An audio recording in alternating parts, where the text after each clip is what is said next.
नमस्कार दोस्तों, कैसे हैं आप सभी लोग। नेशनल क्लासेस के ऑनलाइन प्लेटफॉर्म पर आप सभी लोगों का फिर से स्वागत है।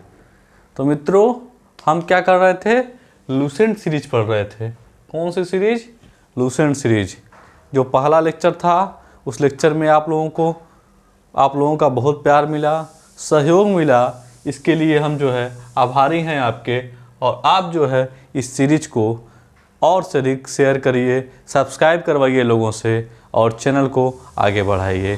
ठीक, तो अभी तक इस प्लेटफॉर्म पर चर्चा करते हैं हम कि इन्वायरमेंट इकोलॉजी की सीरीज़ मिल रही है आपको, और जीएस में पॉलिटी की सीरीज़ मिल रही है लूसेंट साइंस की सीरीज़ जल्द ही मिलनी शुरू हो जाएगी आप लोगों को 2-4 दिन के अंदर।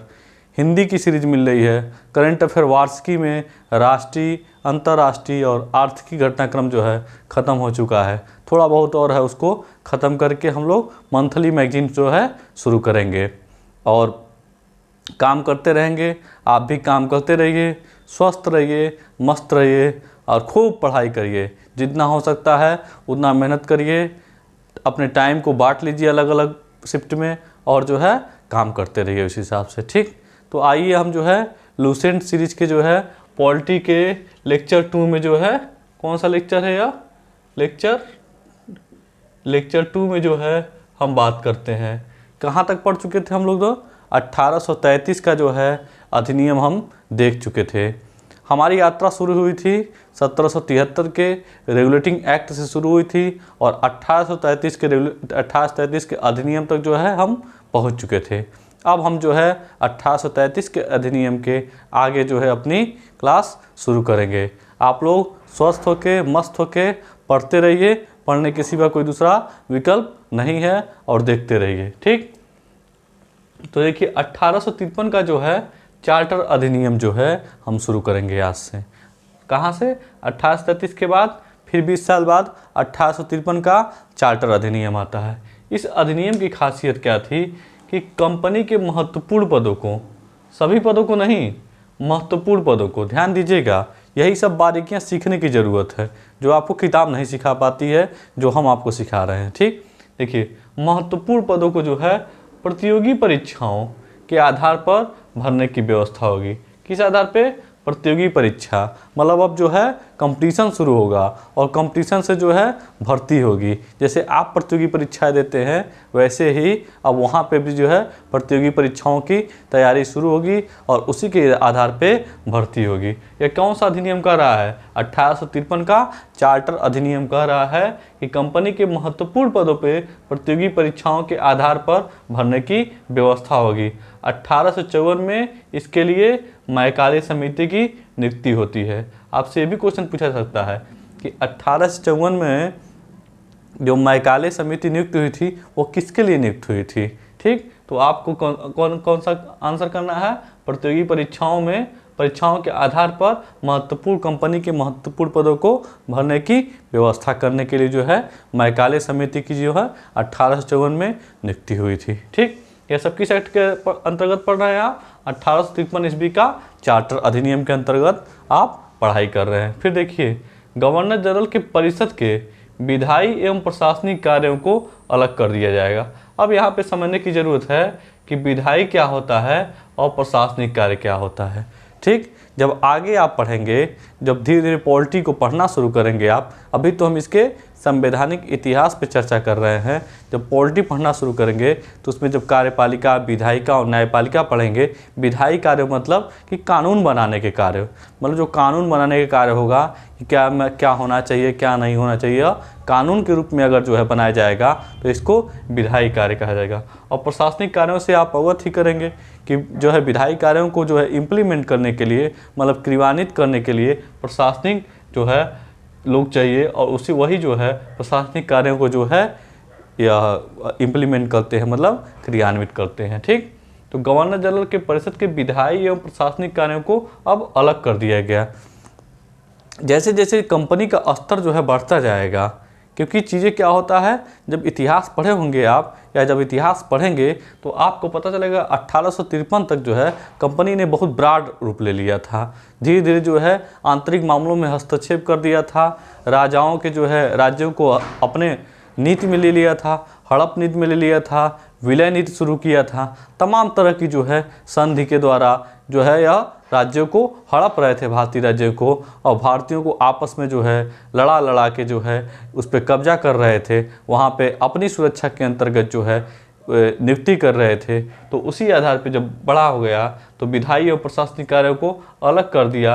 अब परिषद में 6 नए पार्षद जोड़े गए जिन्हें विधान पार्षद कहा गया। ठीक, तो गवर्नर जनरल के परिषद के विधायी एवं प्रशासनिक कार्यों को अलग कर दिया गया। अब परिषद में जो है 6 नए पार्षद जोड़े गए जिन्हें विधान पार्षद कहा गया। ठीक, तो इसमें इम्पोर्टेंट क्या है कि महत्वपूर्ण पदों को प्रतियोगी परीक्षाओं के आधार पर भरने की व्यवस्था, और 1854 में जो है मैकाले समिति की नियुक्ति। 2 चीज़ को जो है कंठस्थ कर लीजिए 1853 में, और गवर्नर जनरल के परिषद के विधायी एवं प्रशासनिक कार्यों को जो है अलग कर दिया गया। 3 इंपॉर्टेंट बातें हैं, महत्वपूर्ण बातें हैं किसमें, 1853 ईस्वी का चार्टर अधिनियम में। इन 3 बातों को आप कंठस्थ करके आगे बढ़िए। ठीक, एकदम ध्यान से पढ़ना है, किताब आगे खोल लेना है, हाईलाइट करते चलना है, कोई नोट्स नहीं बनाना है आपको, बस उसको रिवाइज करना है बार बार। वो भी नहीं कर सकते तो आप बस वीडियो को ही बार बार देखिए। आज देख लिए, ठीक, फिर अगले बार स्पीड बढ़ा के जो है इस वीडियो को फिर देख लीजिए जब अगला लेक्चर शुरू करने जा रहे हैं। तो ये काम करेंगे तो आपका पूरा जो है तैयारी हो जाएगी। ठीक, अब आइए 1858 का भारत शासन अधिनियम। अब देखिए यहाँ पे अभी तक जो है चार्टर अधिनियम लिखा जा रहा था और यहाँ पे जो है भारत शासन अधिनियम लिखा जा रहा है।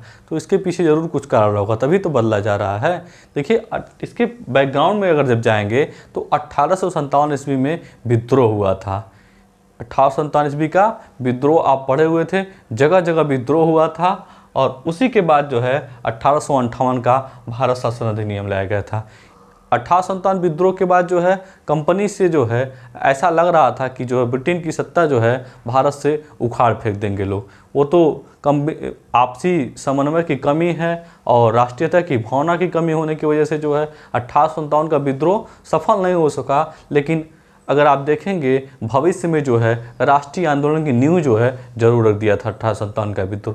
यह जरूर बता दिया था 1857 का विद्रोह कि कंपनी को या ब्रिटिश को जो है इस देश से बाहर रखा जा सकता है। ठीक, तो 1857 के विद्रोह के बाद जो है 1858 ईस्वी का भारत शासन अधिनियम आता है। यह अधिनियम क्या कहता है सुनिए ध्यान से थोड़ा। भारत का शासन कंपनी से लेके ब्रिटिश क्राउन के हाथ में दे दिया गया। अब जो है ब्रिटिश जो है सरकार जो पर्दे के पीछे से काम कर रही थी अब वह खुल के सामने आ गई।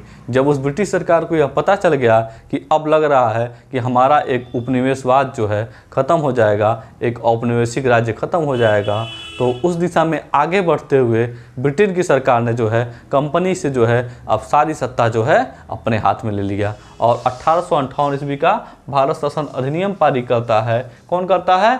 ब्रिटिश सरकार करता है। भारत शासन अधिनियम पारित करता है और कहता है कि अब कंपनी का जो शासन ख़त्म है और ब्रिटिश क्राउन जो है अब शासन करा गया। ठीक, तो 1858 ईस्वी का भारत शासन अधिनियम क्यों लाया गया? इसके पीछे सबसे बड़ा कारण 1857 का विद्रोह जो हुआ था। ठीक, फिर देखिए भारत में मंत्री पद की व्यवस्था की गई। अब क्या किया जाएगा? अब मंत्रिमंडल के आधार पर शासन किया जाएगा। अब दिखावटीपना ज़्यादा होगा कि हम भारत में लोकतांत्रिक ढांचे को मजबूत करने की कोशिश कर रहे हैं, भारत के लोगों को सिखा रहे हैं कि कैसे शासन होता है। केवल सब मूर्ख बनाने की बातें थी और आपसी तालमेल की हम लोग की कमी की वजह से जो है सारी चीज़ें हो रही थी। तो मंत्री पद की व्यवस्था की गई। 15 सदस्यों की भारत परिषद का जो है सृजन हुआ। एक 15 सदस्यों की जो है भारत परिषद जो है बना, जिसमें 15 सदस्य काम करेंगे। 8 सदस्य जो है ब्रिटिश सरकार द्वारा और 7 सदस्य कंपनी के निदेशक मंडल द्वारा। देखिए इतना ज़्यादा बुद्धिमानी कर रहे हैं कि 15 सदस्यों का भारत परिषद तो बना रहे हैं लेकिन एक भी भारतीय उसमें शामिल नहीं है। देखिए कितनी चालाकी जो है ब्रिटेन के लोग कर रहे हैं और भारत को मूर्ख बना के जो है शासन भारत पे कर रहे हैं। और आज भी आज की प्रासंगिकता से जोड़ेंगे तो आज भी जो है यह लोग जो है हमारे देश को जाति धर्म में तोड़ के रखे हुए हैं और उसी में टकराहट हो रही है लोगों में, गृह युद्ध कराने के चक्कर में है। लेकिन अभी भी जो है भारत का जो है राष्ट्रीयता, भारत की संस्कृति, भारत का जो है कल्चर जो है सबको एक दूसरे से जोड़ कर रखा हुआ है। और हमको जागरूक होने की ज़रूरत है और चीज़ें जानने की ज़रूरत है कि इतिहास में क्या हुआ था हमारे साथ, भविष्य में ऐसा कुछ न हो, क्योंकि वो हमेशा चाल चलते रहेंगे आपके लिए। ठीक, तो 15 सदस्यों का भारत प्रशासन का गठन हुआ था, जिसमें 8 सदस्य ब्रिटिश सरकार के थे और 7 सदस्य कंपनी के निदेशक मंडल द्वारा चुने जाएंगे। देखिए, भारतीय मामले में ब्रिटिश संसद का सीधा नियंत्रण हो गया। अब कोई भी भारतीय मामला होगा तो उस पर जो है ब्रिटिश संसद जो है सीधे रूप से, मतलब प्रत्यक्ष रूप से हस्तक्षेप करेगी भारतीय मामलों में। ठीक, बिना उसके कोई भी कार्य स्वीकार नहीं किया जाएगा। मुगल सम्राट का पद समाप्त हो गया।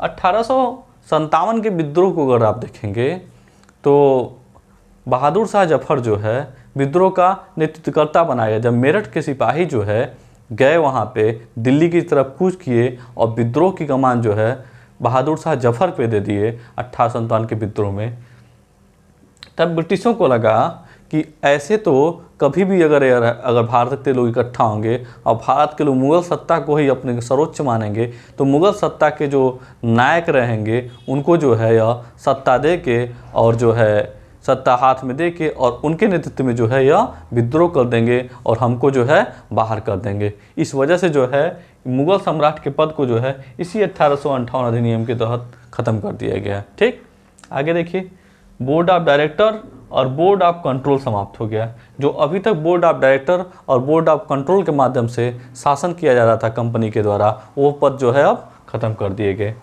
अब भारत में देखिए, शासन संचालन के लिए ब्रिटिश मंत्रिमंडल में भारत के राज्य सचिव की नियुक्ति जो है ब्रिटिश संसद के प्रति उत्तरदायी। देखिए क्या कर रहा है कि अब भारत में जो शासन चलाया जाएगा उसके लिए जो है एक भारत सचिव की नियुक्ति होगी, जो ब्रिटिश मंत्रिमंडल में जो है मंडल का कोई सदस्य होगा। मतलब भारत सचिव की नियुक्ति अब की जाएगी भारत का संचालन करने के लिए, भारत के शासन को संचालित करने के लिए जो है अब जो है भारत सचिव नाम का एक पद का सृजन किया गया है, जो केवल जो है ब्रिटिश जो है संसद के प्रति उत्तरदायी होगा। ब्रिटिश संसद के प्रति उत्तरदायी मतलब जैसे आप यहाँ पे देखेंगे भारत में दो हाउस हैं, लोकसभा है और राज्यसभा है। लेकिन लोकसभा जो है संसद के प्रति उत्तरदायी होती है, राज्यसभा संसद के प्रति उत्तरदायी नहीं होती है। लोकसभा भंग भी होता है जबकि राज्यसभा कभी भंग नहीं होता है। ये जब आगे आएंगे तो आप पढ़ेंगे। उसी प्रकार जो है जो भारत जो संचालन के लिए जो है ब्रिटिश मंत्रिमंडल में भारत के प्रति जो राज्य सचिव की नियुक्ति की गई थी वह जो है ब्रिटिश संसद के प्रति उत्तरदायी होगा। अब इसका कंपनी से कोई लेना देना नहीं होगा, यह सीधे जो है रिपोर्ट किसको करेगा, ब्रिटिश संसद को करेगा। ठीक, कुल मिला जुला के कहने का मतलब यही है कि अपूर्ण रूप से जो है ब्रिटिश संसद जो है भारत पे कब्जा कर लेगा। ठीक, अब दूसरा क्या हुआ, भारत का गवर्नर जनरल जो है अब वायसराय हो गया। भारत के गवर्नर जनरल को जो है एक नया नाम दे दिया गया, भारत का वायसराय। पहला वायसराय कौन बना, कैनिंग साहब बने। लॉर्ड कैनिंग जो है भारत का प्रथम वायसराय होगा। क्वेश्चन पूछा जाता है कि भारत का अंतिम गवर्नर जनरल कौन है। अरे भाई, जो प्रथम वायसराय होगा वही तो अंतिम गवर्नर जनरल होगा, तो भारत का प्रथम वायसराय लॉर्ड कैनिंग होगा। यही 1858 में जो है महारानी की घोषणा जो है इलाहाबाद में ही पढ़ा जाता है। यह सब जो है आगे आपको मिलेगा, लेकिन यह सब जानिए अभी तक आप 1853 का अधिनियम और 1858 अधिनियम में क्या महत्वपूर्ण बातें हुई। तो 1800 अधिनियम में क्या महत्वपूर्ण बातें हुई, पहली बात यह कि अब ब्रिटिश ईस्ट इंडिया कंपनी से शासन जो है ब्रिटिश संसद के हाथ में आ गया। ब्रिटिश संसद जो है एक भारत सचिव का पद का जो है सृजन किया और वह जो है ब्रिटिश संसद के प्रति उत्तरदायी होगा। मुगल जो है मुगल शासक का जो है पद जो है समाप्त कर दिया गया। ठीक, गवर्नर जनरल अब वायसराय हो गया। ठीक, बोर्ड ऑफ डायरेक्टर और बोर्ड ऑफ कंट्रोल के पद को समाप्त कर दिया गया। ठीक, आइए देखते हैं इसके बाद अगले एक्ट में क्या कहानी होती है। फिर होता है 1861 ईस्वी का भारत परिषद अधिनियम। बड़ा इम्पॉर्टेंट है, बहुत पूछा जाता है यह 1861 का भारत परिषद अधिनियम। 1861 में जो है 1858 के बाद फिर 1861 में अधिनियम लाया जाता है और गवर्नर जनरल को पहली बार अध्यादेश जारी करने की शक्ति देती है। यह अधिनियम जो है गवर्नर जनरल को पहली बार अध्यादेश जारी करने की शक्ति थी। अध्यादेश का मतलब यह होता है, जैसे आप समझिए भारत के संविधान में 123 में जो है अध्यादेश की व्यवस्था की गई है, तो राष्ट्रपति जो है अध्यादेश जारी करता है। यह हमारे वर्तमान संविधान की बात है। और उस समय क्या होता था, गवर्नर जनरल हेड होता था। गवर्नर जनरल को अगर लगता था कि इस कानून की ज़रूरत है, किसी कानून की ज़रूरत है अगर जो है भारत में, तो वो इसके लिए क्या करता था कि अभी बिना किसी से पूछे एक अध्यादेश जारी करता था। अध्यादेश जारी मतलब क्या, वह एक कानून बना देता था। वह कानून 6 महीने के लिए जो है, उस कानून की अवधि जो होती है 6 महीने की होती थी, मतलब 6 महीने तक वह कानून पूर्ण रूप से वैध हो जाता था। और गवर्नर जनरल को यह शक्ति जो है भारत परिषद अधिनियम के द्वारा 1861 के लिए। यह क्वेश्चन जो है पीसीएस से लगाए, पीसीएस में चले जाएंगे तब भी पूछा गया है। यूपी SSSC के हर दूसरे एग्जाम में यह क्वेश्चन पूछा जाता है कि अध्यादेश की शक्ति किस अधिनियम में गवर्नर जनरल को दी गई थी, तो 1861 अधिनियम में। और SSC में जाएंगे वहाँ भी पूछा जाता है, अक्सर पूछा जाता है कि अध्यादेश की शक्ति किस अधिनियम के अंतर्गत दी गई है, तो आपको आंसर लगाना है 1861 के अधिनियम के अंतर्गत। ठीक, इस अधिनियम में देखिए बंगाल, उत्तर पश्चिमी सीमा प्रांत और पंजाब में विधान परिषद स्थापित करने की शक्ति गई थी। पहली शक्ति जो है अध्यादेश जारी करने की शक्ति, और दूसरी शक्ति क्या है, बंगाल, उत्तर पश्चिमी प्रांत और पंजाब में विधान परिषद स्थापित करने की शक्ति दी गई है। 2 शक्ति हो गई। अब 1861 से जो है अब धीरे धीरे जो है गवर्नर जनरल के पद को मजबूत किया जा रहा है। इसके द्वारा कानून बनाने की प्रक्रिया में भारतीय प्रतिनिधियों को शामिल करने की शुरुआत।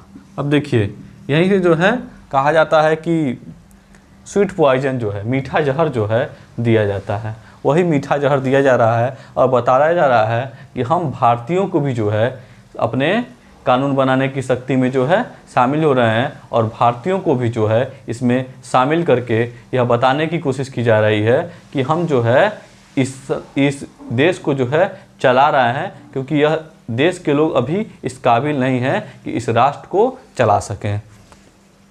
तो कानून बनाने की प्रक्रिया में भारतीय प्रतिनिधियों को शामिल करने की शुरुआत हुई है। ठीक, 1862 में जो है लॉर्ड कैनिंग ने 3 भारतीयों को जो है बनारस के राजा, पटियाला के महाराजा और सर दिनकर राव को विधान परिषद में मनोनीत किया। मनोनीत का मतलब होता है, शब्दों को बहुत ध्यान से सुनना है। अगर शब्द को समझ गए आप तो पॉलिटी आपके बाएं हाथ का खेल है।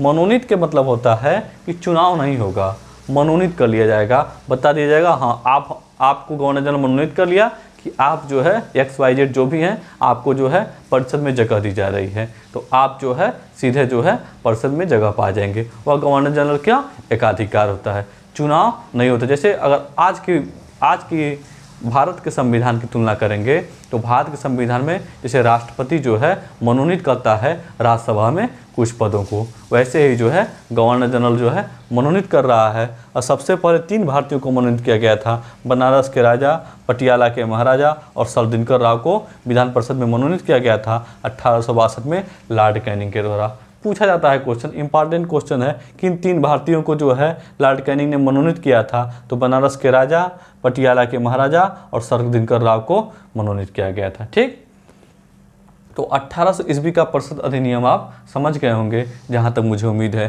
पहली बार अध्यादेश जारी की शक्ति, अवधि 6 महीना, गवर्नर जनरल को 3 प्रांतों में जो है विधान परिषद स्थापित करने की शक्ति, कानून बनाने की प्रक्रिया में भारतीय प्रतिनिधियों को शामिल। उसी के परिप्रेक्ष्य में 1862 में 3 भारतीयों, बनारस के राजा, पटियाला के महाराजा और सर दिनकर राव को विधान परिषद में मनोनीत किया गया।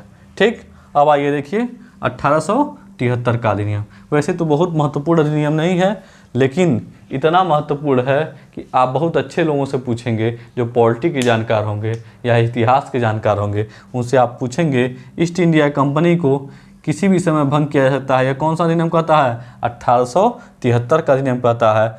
1 जनवरी 1884 ईस्वी को ईस्ट इंडिया कंपनी को औपचारिक रूप से भंग कर दिया गया। कौन सा डेट है, 1 जनवरी 1884 ईस्वी को ईस्ट इंडिया कंपनी को औपचारिक रूप से भंग कर दिया गया है।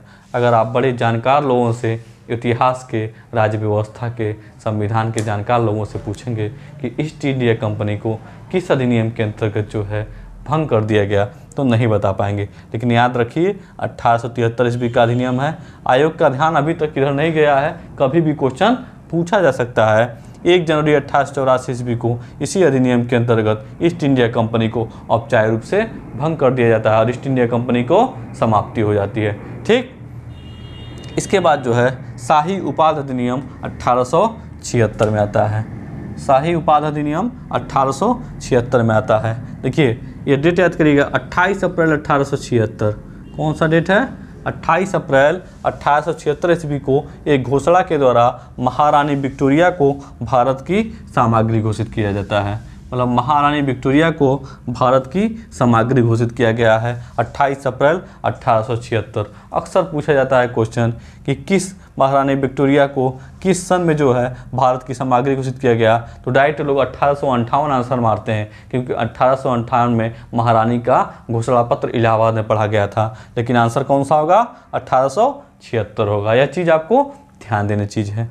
यह किताब जो हम पढ़ा रहे हैं इसका मूल उद्देश्य ही यही है कि जो चीज़ आप नहीं जान पा रहे हैं वहाँ से उस चीज़ को हम यहाँ पे एक्सप्लेन कर दे रहे हैं। ठीक, तो यह 1876 का जो है, याद करिएगा इसको, 1876 का। ठीक, देखिए 1892 का भारत परिषद अधिनियम, यह भी इम्पॉर्टेंट है कि इसमें कुछ बहुत इंपॉर्टेंट चीज़ें पूछी जाती हैं। 1892 ईस्वी का भारत परिषद अधिनियम कहता है कि अप्रत्यक्ष चुनाव प्रणाली की शुरुआत।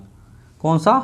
अप्रत्यक्ष चुनाव प्रणाली की शुरुआत। जब पूछा जाता है आपसे, अक्सर पूछा जाता है, हर परीक्षाओं में पूछा जाता है अप्रत्यक्ष चुनाव प्रणाली की शुरुआत किस अधिनियम के अंतर्गत हो रहा है, तो आपको आंसर देना है 1892 ईस्वी का भारत परिषद अधिनियम के अंतर्गत। अप्रत्यक्ष चुनाव मतलब कि डायरेक्ट जनता के द्वारा चुनाव नहीं होगा, जैसे राष्ट्रपति का चुनाव होता है। वर्तमान मतलब भारत के संविधान से जोड़ के पढ़ेंगे तो आपको ज़्यादा लाभ। जैसे राष्ट्रपति का चुनाव अप्रत्यक्ष चुनाव होता है, वैसे तो चुनाव नहीं होता था, लेकिन अप्रत्यक्ष चुनाव प्रणाली कुछ उसी टाइप की थी उस समय। 1892 ईस्वी का भारत परिषद अधिनियम।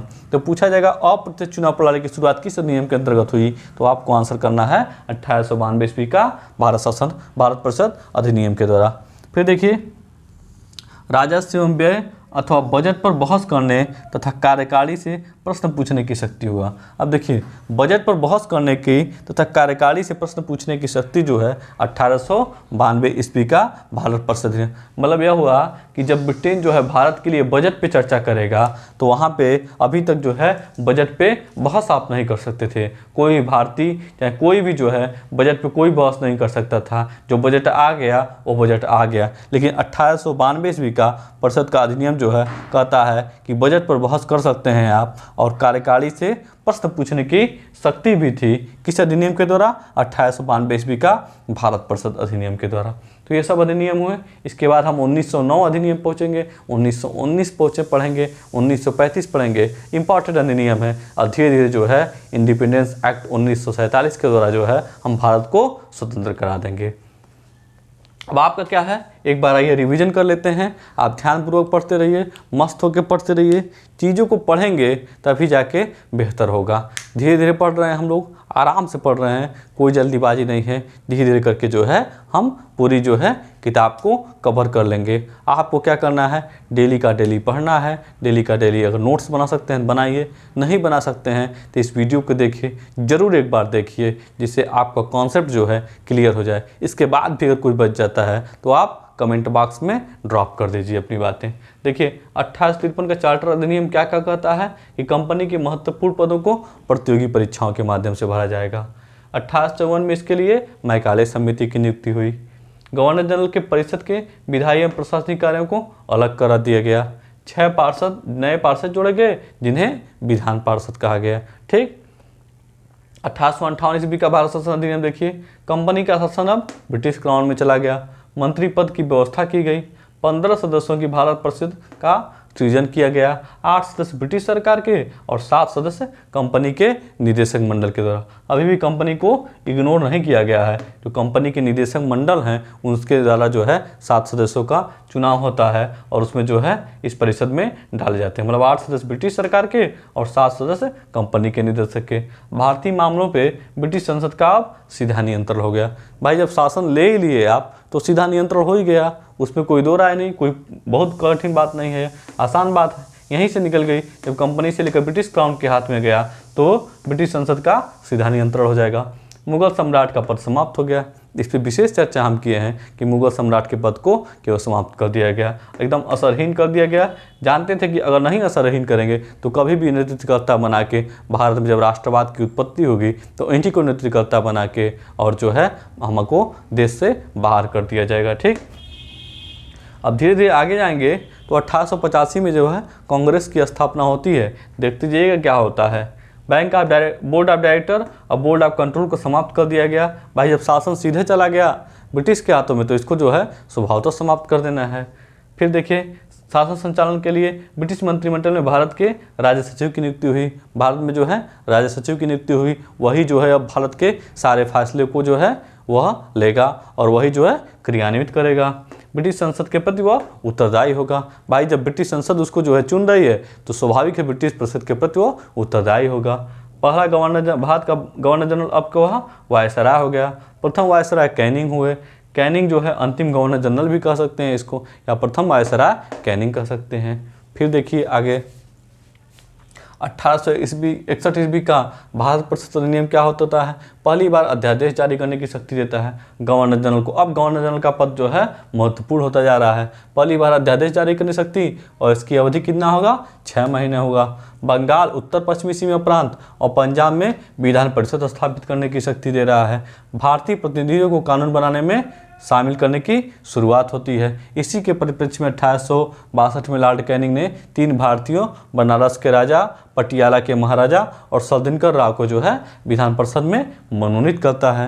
1873 का अधिनियम बहुत इंपॉर्टेंट नहीं है लेकिन बहुत खास है। इस अधिनियम के द्वारा 1 जनवरी 1884 ईस्वी को ईस्ट इंडिया कंपनी को औपचारिक रूप से भंग कर दिया जाता है। जो बड़ा जानकार होगा उससे पूछ लीजिएगा एक बार कि ईस्ट इंडिया कंपनी को औपचारिक रूप से कब भंग किया गया है, नहीं बता पाएंगे जहाँ तक उम्मीद है मुझे। हो सकता है बता भी दें लेकिन 100 में से 90 लोग नहीं बता पाएंगे। 1 जनवरी 1884 आयोग कभी भी इस पर जो है अपना आँख जो है लगा सकता है।